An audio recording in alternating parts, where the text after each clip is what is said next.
naman? Kasi nakakuha po ako ng scholarship sa Maynila. Makakapagkolehiyo na po ako. Talaga? Naku! Ang galing mo talaga. Halika, kain na tayo.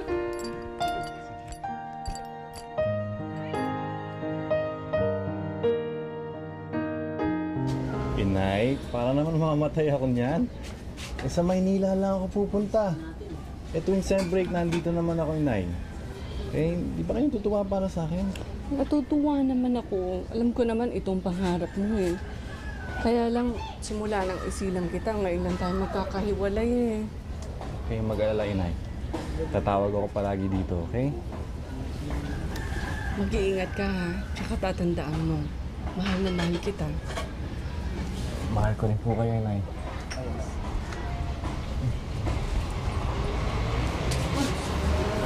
Ayan na po. May sasakyan namin, Inay.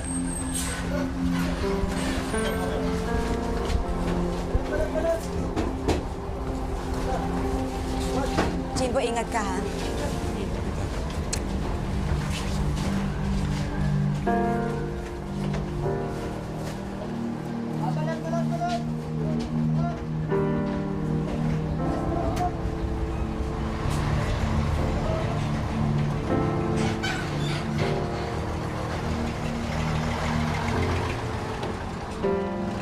Oh, bakit?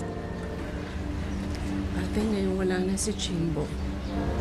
Naalala ko na naman yung isa ko pang anak. Masakit pa rin eh yung pagkakahiwalay namin. Ate, nasa na kaya siya? Kamusta na kaya siya? Ayoko sanang manggaling sa akin, pero alam na nila Itay at Tinay kung nasaan ang anak mo. Hindi pa lang nila sasabi sa'yo, pero alam mo nila kung nasaan. Halika na, ate! Gusto kong malaman kung nasa na anak ko. Halika na! Halika ka na! Dahan-dahan lang.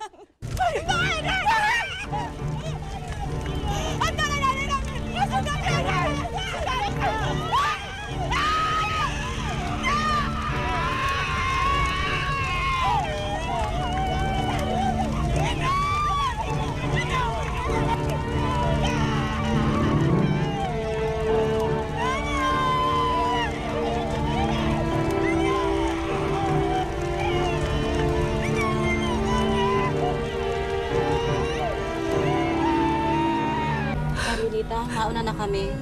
Pag kailangan nyo ng tulong, magsabi lang po. Mauna na kami. Sige po, mauna na po kami.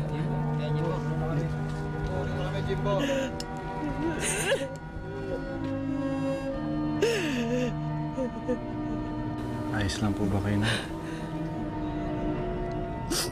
Sakit anak eh. Masakit yung bawiin sa'yo yung dalawang tao pinakamamahal ko sa buhay. Okay lang yun, Nay. Tatagan lang po natin loob natin. Ang lolo mo, ang lola mo. Hindi natin sila makakasama eh. Ako po, Nay. Kahit kailan, hindi ako mawawala sa tabi niyo. Pangako ko sa iyo yun. Kahit anong mangyari, hindi ako mawawala. Nanirahan sina Carmelita at Alos sa isang kubo. Nay, ayaw ko po sanang umalis pero kailangan na pong bumalik ng Maynila. Eh, di po kasi ako pwedeng magtagal mag-absent. Ihatid ka na namin. Nay, wag na po. Kaya ko na pong sarili ko. Sige, mag-iingat ka ha.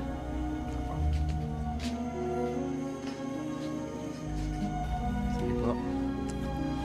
Tuloy na po ako.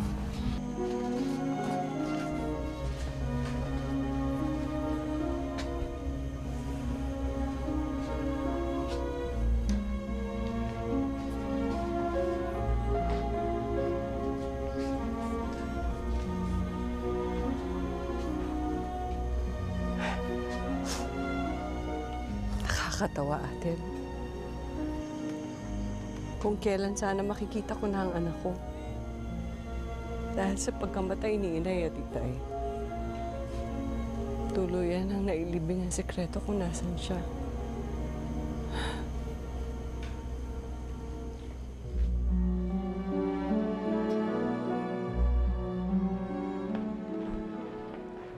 Jimbo, sandali lang. Sir, I just want to congratulate you. para saan po, sir? Well, start off, you made it to the Dean's List. And talagang hindi nagkamali yung university sa pagbigay ng scholarship sa'yo. Salamat po, sir. Yeah, just keep up the good work, all right? Opo. Yes, you're on.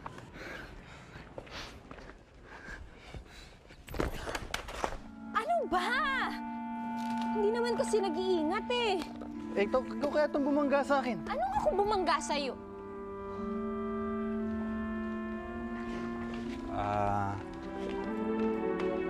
Sorry, miss, ha? Hindi, ako may kasalanan. Ako pala si Jimbo. Dayan. Sa unang pagkikita pa lamang ni na Jimbo at Dayan, may kakaiba na agad silang naramdaman para sa isa't isa. Hindi nagtagal. Isang linggo na lang pala at magtatatlong taon na tayo. No? Oo nga. Saan mo pala gusto mag-date? Kahit saan. Dayan, okay ka lang ba? Parang kanina ka pa napupuna na may problema ka.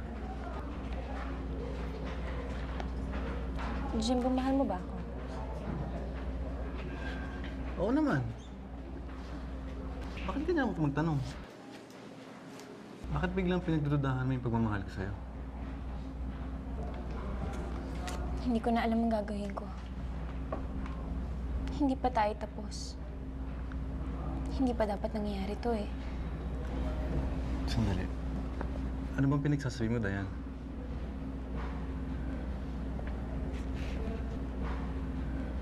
Buntis ako, Jimbo.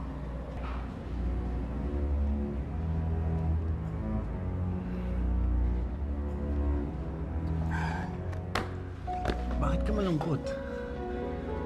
Di ba dapat masaya ka? Magkakaanak na tayo. Dayan, mahal na mahal kita. Pananagutan ko yan. Pero, paano yung mga magulang ko? Paano yung nanay mo? Baka magalit sila. Nay! Oh, Jimbo, ba't bigla ka na pauwi? Nay, hindi po ako nag-iisa. May kasama po ako. Pasok ka. Nay, girlfriend ko po si Dayan. Magandang gabi po. Nay, huwag po sana kayong magagalit. Buntis po si Dayan. Ako po yung ama.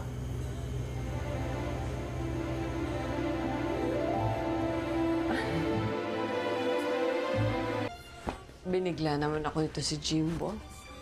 Pero ayos lang, alam ko naman magtatapos siya. At saka, mukhang mabait na bata naman si Dayan eh. Oo naman. Alam mo, hindi ko alam kung bakit, pero ang gaan ng loob ko sa kanya. Excuse me po. Pinatawag niya daw po ako. Paano? Tingnan ko muna kayo. Halika, Iha, maupo ka. Alam mo, muntik nang masunog to. Mabuti na lang nailigtas namin. Ito sana ang isusuot ko dun sa kasal ko, kaya lang hindi natuloy. Kaya gusto ko, ikaw sana magsuot nito. Po? Pero okay lang kung ayaw mo. Baka gusto mong magpagawa ng sarili mo. Hindi po. Maganda po. Na it's my honor para isuot ko tong gown niyo. Tsaka gusto ko pong magpasalamat sa inyo kasi napaka-warm ng pagtanggap niyo sa akin dito. Layon, maligaya ako sa inyo ni Jimbo. Tsaka, alam mo, di ko maintindihan kung bakit. Pero parang nakikita ko ang sarili ko sa'yo.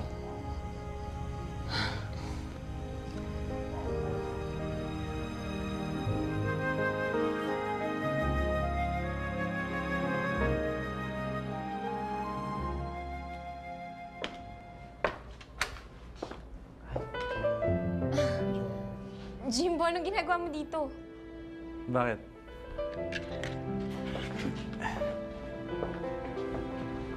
Bawal ba i-check ang future wife ko? Hindi mo ba alam na may pamahiin na bawal mo pa ako makitang suot-suot tong pangkasal na to? Naniniwala ka ba doon? Alam mo, hindi totoo yan. Kahit sino pang humarang sa atin. Kahit Michelle pa yung humarang sa kasal natin, sorry na lang. Walang uubra. Ikaw talaga? Alam mo ba na mahal na mahal kita. Ang dami namang mahal naman. Kulang pa yun. Umpisa na ng buhay natin na magkasama habang buhay. Hindi ko maatim na mawalay sa'yo. Mahal na mahal kita, Dayan. I love you too. Wala na ngang nagpapigil pa sa pagpapakasal ni na Jimbo, subalit sadyang mapaglaro ang tadhana. Relax lang po kayo. Paano ako magre-relax? Kasal mo to. Tsaka nahihiya ako dun sa biyanan mo. Siyang gumastos ang lahat eh. Salamat po, Nay. Salamat po sa pagsuporta niyo sa pagmamahalan namin ni Dayan. Anak, kung saan ka maligaya, maligaya na rin ako. Nay, mahal na mahal ko po kayo. Ikaw naman, no? Hindi ba nag-uumpisa kasal eh? Iyakin mo na ako. Alam mo, anak, masaya ako dahil nahanap mo na ang babaeng makakasama mo habang buhay. Magaan ang loob ko kay Dayan. Mabait siya. Ako din, Ma. Napakasaya ko na siya mapapakasalan ko. Saan na ba si Alo? Wala pa. Sabi niya, dito daw siya dediretso. Ang tagal naman ah. Magsisimula na po ang kasal, pasok na po tayo sa loob. Halika na, anak. Okay ka na. Magsisimula na po ang kasal, pasok na po tayo sa loob. Pasok na po tayo sa loob.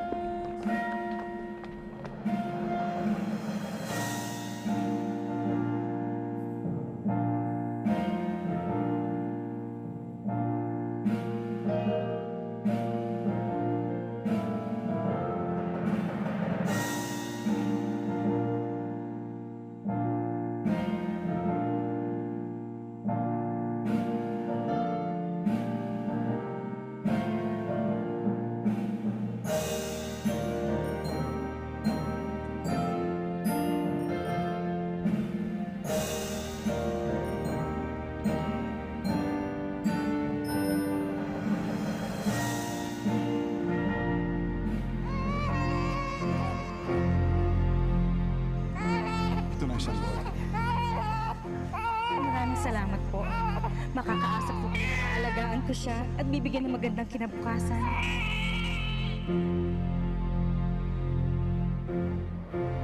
Kaano-ano ng babae niya yung kakasal? Siyempre, ang nanay niya. Magsitayo po tayong lahat. Itigil ang kasal!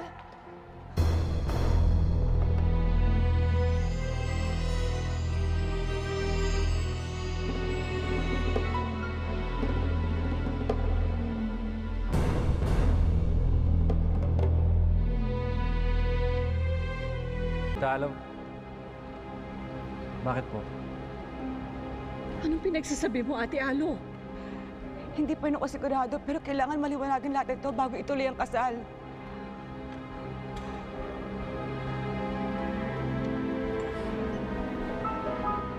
Hindi niyo ba ako nakikilala?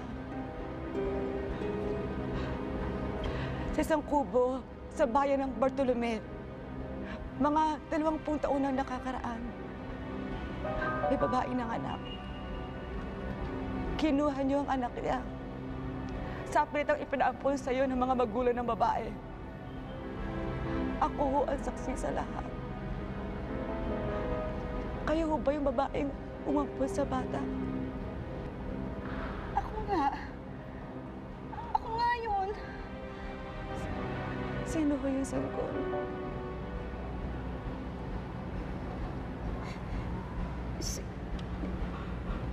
Si Dayan. Si Dayan ang anak ko. Ano lang ako, Nay? Magpapaliwanag ako, Dayan. Ang totoong ina ng sanggol na inampon ninyo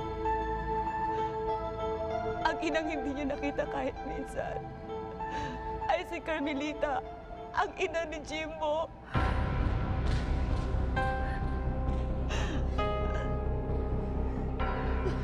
Hindi kayo pwedeng kasal, kapatid kayo sa ina. Hindi totoo ang sinasabi niyo. Hindi kami maaari magkapatid ni Dayan. Tuloy niyo ang sinasabi niyo. Totoo yun. Totoo yun.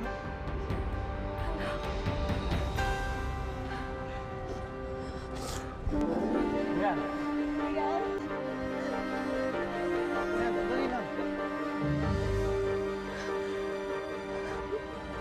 Nagpunta ako dito sa simbahan.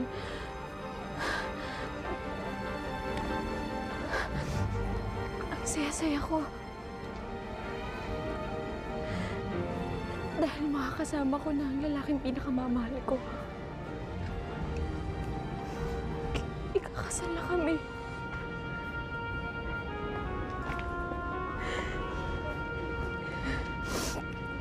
Kasama ko ang mga mahal kong magulang. Masaya ako. Parang perpekto ang lahat. Dayan. Tapos nalaman ko na ampon lang ako. Buong buhay ko kasinungalingan ng palala.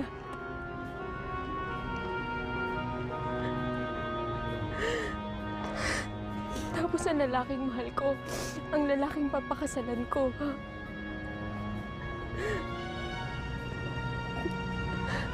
Ang ama ng dinadala ko. Kapatid ko pala. Dayan, wala naman dapat mag-iba. Wala namang kailangan magbago. Hindi mo ba narinig? Magkapatid tayo. Mahal na mahal kita. Mahal na mahal din kita.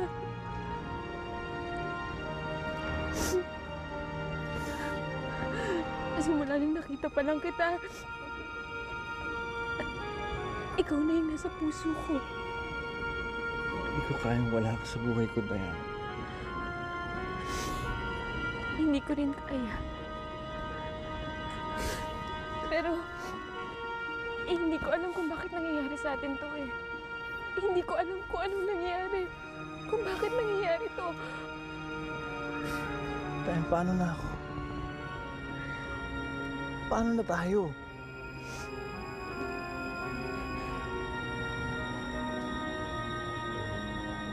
Hindi ko alam. Ewan ko.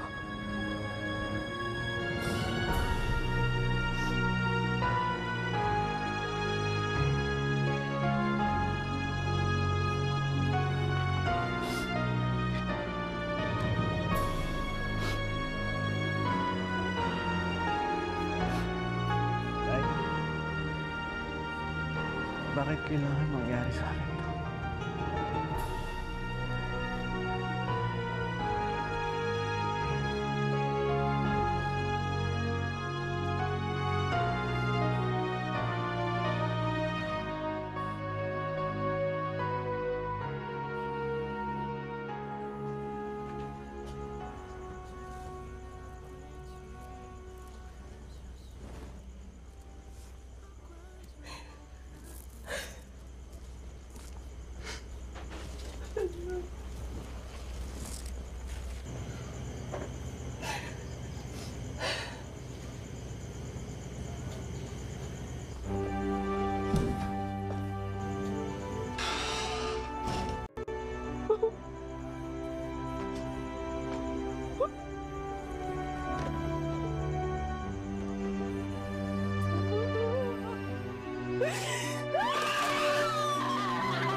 Bakit kailangan ko itigil? Gusto mo ilabas lahat ng galing ko! Lahat ng sama ng loob ko! Bakit ako nilalaro ng tadhana? Ang tagal kong pinangarap na makasama yung anak ko! Ngayon nakasama ko, ikakasal siya. Doon siya isa ko pang anak! Anong klase ang pagsubok ito? Lakasan mo ang loob mo! Hindi na lang para sa'yo, kundi para sa anak mo! Higit kailanman ngayong kanya kailangan.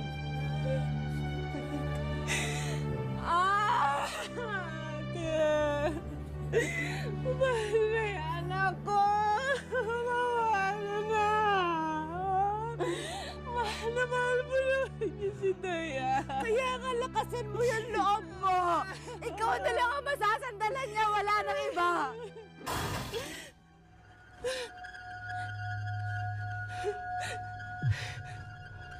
Jimbo! Jimbo! Anak, buksan mo ang pito! Jimbo! Anak! Anak, buksan mo ang pito! Bakit ka sumuko? Lulutusin naman natin ang problema. Bakit ka sumuko? Ako po, Nay.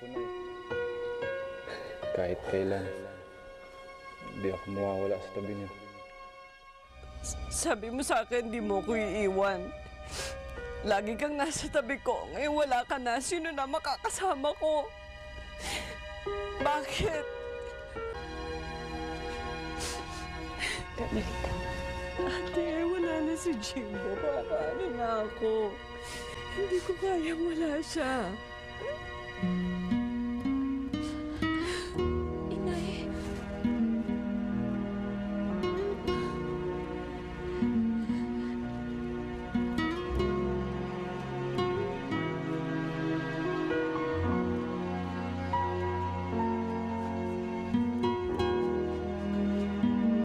Jimbo, bakit mo kami iniwan? Bakit mo ginawa to? Hindi magbabago ang sinisigaw nitong Patayang sanggol na siyang bunga ng pagmamahalan ni Jimbo at Dayan. Sa kabila ng lahat ng mga ito, patuloy pa rin sa pagharap sa buhay sina Carmelita at Dayan. Happy birthday, anak. Sana maayos na ang lagay mo kung saan ka man. Miss na kita. Inay? Dayan? Nagpunta po ako dito para dalawin si Jimbo. Alam ko pong kaarawan niya ngayon eh.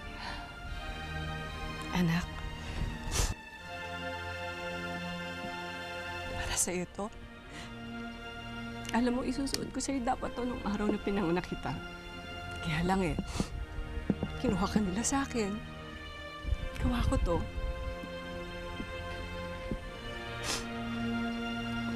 Hindi ko alam kung bakit nangyari ang lahat na ito sa atin.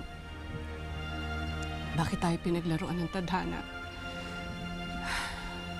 Pinilit kong hanapin ang dahilan pero hindi ko makita.